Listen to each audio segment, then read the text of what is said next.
Парни, привет! Как вы знаете, я являюсь обладателем ноутбука Cleo. Использую я его уже 2 года, и пришло время поделиться своим опытом. Итак, за время использования он меня ни разу не подвел, все было идеально, никаких проблем я с ним не испытывал, хоть он использовался и в весьма таких жестких условиях. Это постоянное его ношение на работу, постоянные там игры, всякие всевозможные, всевозможные применения, какой только вот можно придумать с ним. Использовался он каждый день фактически. Вот никаких потертостей на корпусе нету, не трещит он, не хрустит, работает идеально.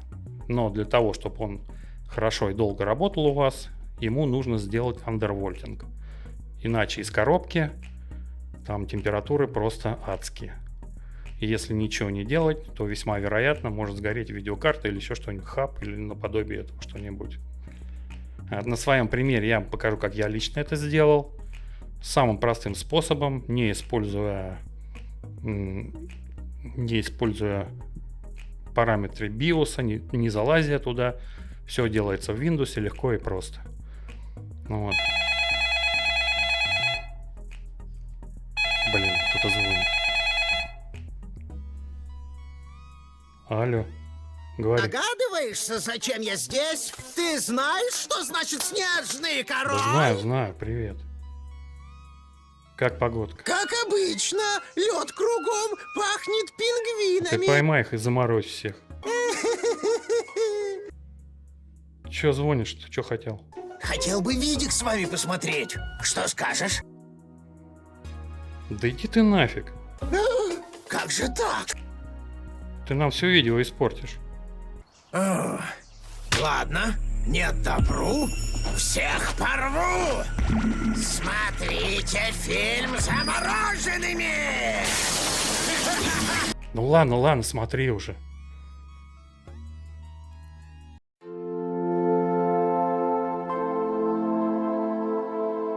Если у нас такие температуры в режиме простое, значит что-то с ним не так. Весьма вероятно, надо начать с профилактики, с обслуживания своего устройства. Сейчас мы откроем его и продуем вентилятор. Обязательно снимаем аккумулятор, потому что если какой-нибудь винтик упадет туда, он может сделать короткое замыкание.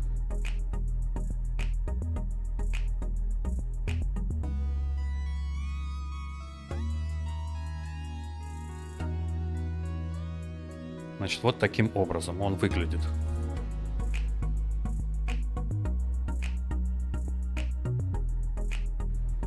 С большой долей вероятности там может быть находиться всякий мусор, который засасывается через прорези вентиляции. Причем страдает от этого больше всего вентилятор процессора.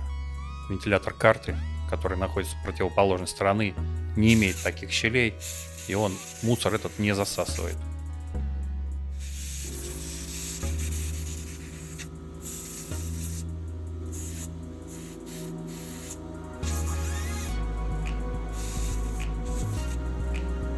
Вот так, как вы видите сейчас, аккумулятор стоит на своем месте. Так делать нельзя.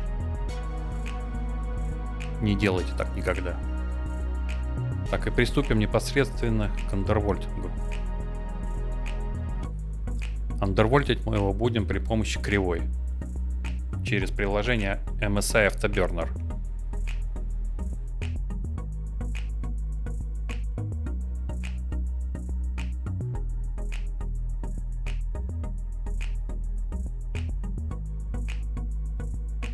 Открываем MSI Afterburner и выставляем, программируем себе профиль по кривой. Блокируем частоту на 1260 МГц.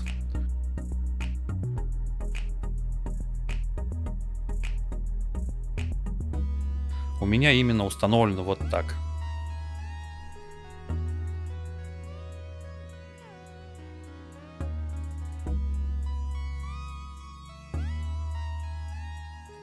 Объясняю схематично на другом компьютере, как сделать андервольт по кривой. Слева у нас частота, снизу милливольты. Тянем точки, как вам нужно по частоте. Выставляем мышкой. Так вот, выставили. Теперь находим ту частоту, которая нам нужна, и точку. И нажимаем латинскую клавишу L. Появляется линия. Нажимаем «Сохранить». Все. Дальше, если нужно, сохраняйте в профиле. Заходим в управление питания. Находим вот эту строку «Управление питания процессором» и выставляем здесь, соответственно, от 99 до 80-85, в зависимости от того, какой у вас процессор, какая у вас машина, какое охлаждение, в каком состоянии и так далее. Путем проб и ошибок подбираем нужное значение. Соответственно, от сети, от батареи ставим одинаковые значения.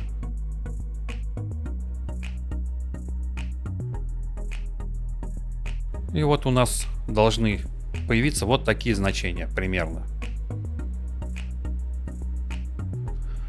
Дальше посмотрим, что будет происходить в тестах.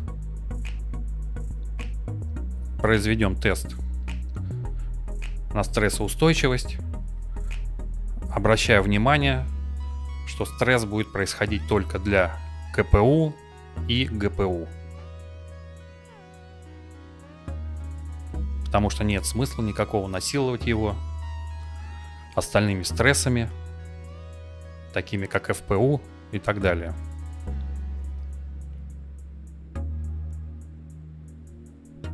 Ну вот, сейчас мы можем наблюдать его работу в нагрузке. Итак, это примерно 54-59 градусов. Вы можете установить себе любые другие значения, которые вам интересны. Естественно, чем больше производительность, тем будет больше и температура. Установите себе приемлемые для себя значения, и на этом можно все эти настройки закончить. Так, ради любопытства мы еще проведем КПУ Queen тест, посмотрим, на каком рейтинге он находится с применением таких настроек. Ну вот вы видите, это примерно i7-8700K по производительности. Да, но надо понимать, что i7-8700K при такой производительности будет адски горячим. Дальше перейдем в игры и посмотрим, как это все работает. Тест будет произведен в Warzone 2. Все артефакты, которые вы можете наблюдать на экране или что-то замечать, это ни в коем случае не связано с моим компьютером.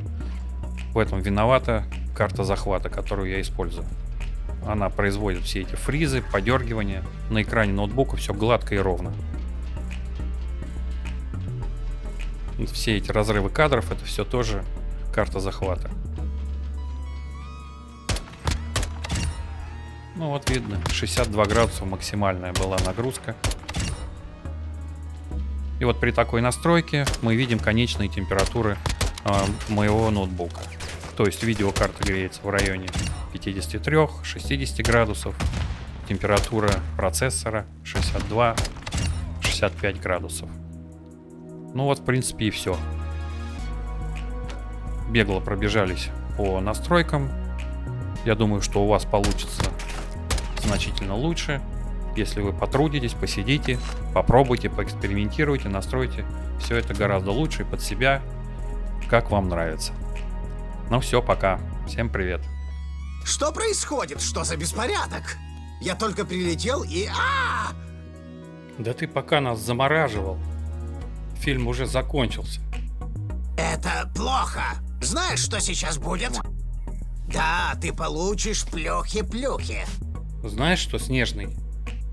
Ты вместо того, чтобы угрожать, лучше бы занялся своим делом. Поискал бы себе принцессу. Может, мне просто вернуться к краже девчонок? Мне так лучше всего, ну знаешь... Свобода, ветер в корму, девчонки, их похищение. Вот-вот, давай, лети отсюда. Наконец, свобода и друзья навсегда!